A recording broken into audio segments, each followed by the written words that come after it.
Oke, perkenalkan, nama saya Arman Wakum. Saya berasal dari Papua, tepatnya di Pulau Biak. Saya orang Biak, namun menyelesaikan pendidikan dasar 12 tahun di Timika, lalu sekarang berdomisili di Jakarta sejak 2010.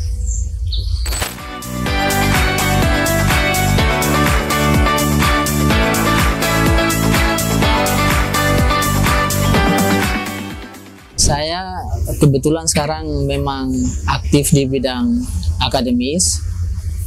Menurut saya jawaban dari Pak Presiden, Pak Jokowi itu luar biasa, sangat tepat. Satu-satunya cara untuk membangun sebuah masyarakat atau khususnya dalam hal ini Papua adalah memang melalui pendidikan, melalui sumber daya manusianya. Tanpa itu akan sangat sulit.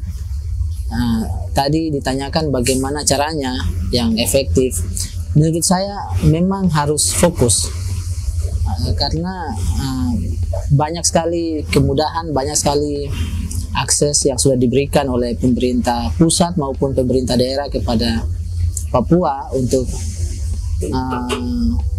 berpendidikan.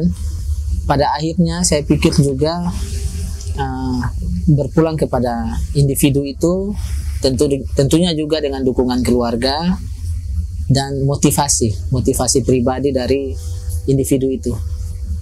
Mungkin itu dari saya.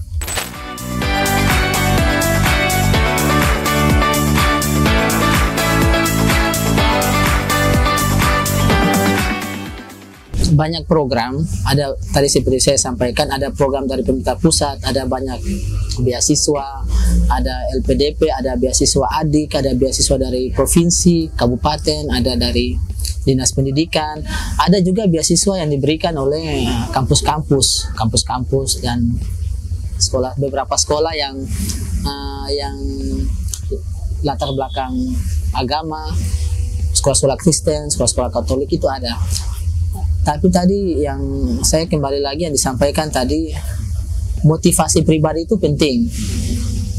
Motivasi pribadi itu mungkin bisa didapat dari lingkungan dan keluarga, karena kita lihat juga banyak juga yang sudah mendapat beasiswa tapi pada akhirnya bisa gagal juga. Ternyata itu ada masalah dengan motivasi. Jadi motivasi itu penting. Motivasi itu didapat dari mana? Itu nilai-nilai yang ditanamkan dalam keluarga. Ada nilai-nilai juga mengenai budaya di sana, ada nilai-nilai rohani juga di sana. Artinya kalau seseorang memahami nilai-nilai itu dengan baik, ketika dia sudah dalam posisi belajar atau beasiswa, dia akan takut atau dia akan menghindari banyak sekali hal-hal atau kegiatan yang membuat dia sampai gagal. Seperti begitu. Jadi motivasi diri sendiri itu penting. Ya, motivasi itu dapat dari nilai-nilai yang dianut. Jadi pada akhirnya juga kalau untuk soal Papua, ya kondisi lingkungan sosial itu tetap penting untuk memotivasi seseorang untuk tetap fokus belajar. Mungkin itu.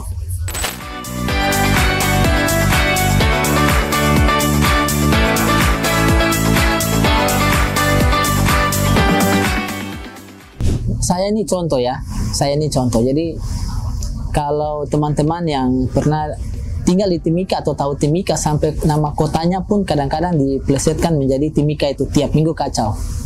Karena saking seringnya masalah di kota Timika, masalah sosial, perang dan sebagainya, membuat kadang-kadang kita bisa libur berhari-hari dan sebagainya. Di zaman saya di tahun 2000-an awal sampai 2010 awal lah. Tapi dengan kerja keras, dengan semangat, dengan motivasi yang tinggi bahwa saya harus menjadi seseorang. Walaupun Papua itu tidak ideal untuk saat ini dari beberapa hal, tetapi tetap kita harus mencapai tujuan kita. Karena kalau bukan kita, siapa lagi? Kita ini penerus generasi muda orang Papua yang akan hidup lama. Generasi yang lama akan pergi, kita ini akan menyambung itu. Bagaimana kalau kita tidak berusaha, tidak bekerja keras, nanti bagaimana ke depannya? Jadi itu juga yang memotivasi saya untuk lama sekali di kota rantau di Jakarta ini, hanya demi untuk mengejar pendidikan. karena itu salah satunya cara untuk merubah nasib saya, nasib keluarga, nasib kampung saya, nasib suku saya, dan sebagainya.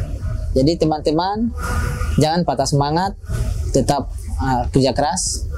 Kondisi tidak ideal, tapi kita jangan sampai tidak ideal. Kita harus tetap berusaha untuk menjadi yang terbaik, tetap maju, tetap belajar. Kalau tahan-tahan lapar sedikit, 1-2 hari tidak apa-apa lah. Itu namanya juga perjuangan. Nggak ada duit 1-2 hari, nggak ada pulsa, nggak ada internet, itu ya kondisi memang tidak ideal. Di mana-mana di seluruh dunia ada kondisi yang tidak ideal.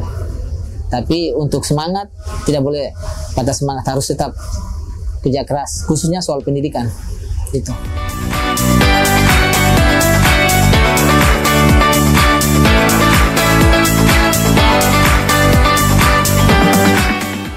Saya ingin mengucapkan terima kasih kepada Melek Politik. Luar biasa usahanya, luar biasa kerja kerasnya, kontennya, untuk mengcapture, untuk melihat sisi lain atau hal-hal yang mungkin tidak sempat ditangkap oleh kamera lain untuk soal-soal Papua. Saya apresiasi yang setinggi-tingginya. Terima kasih banyak kepada Melek Politik. Semoga kedepannya jangan bosan-bosan, jangan khawatir, jangan takut untuk mengcapture manusia dan tanah Papua dengan segala kontroversinya dalam tanda kutip, dengan segala keindahannya, dengan segala apapun itu, agar kita bisa tetap mengambil nilai-nilai yang positif dari sana dan sukses, jaya terus untuk Melek Politik.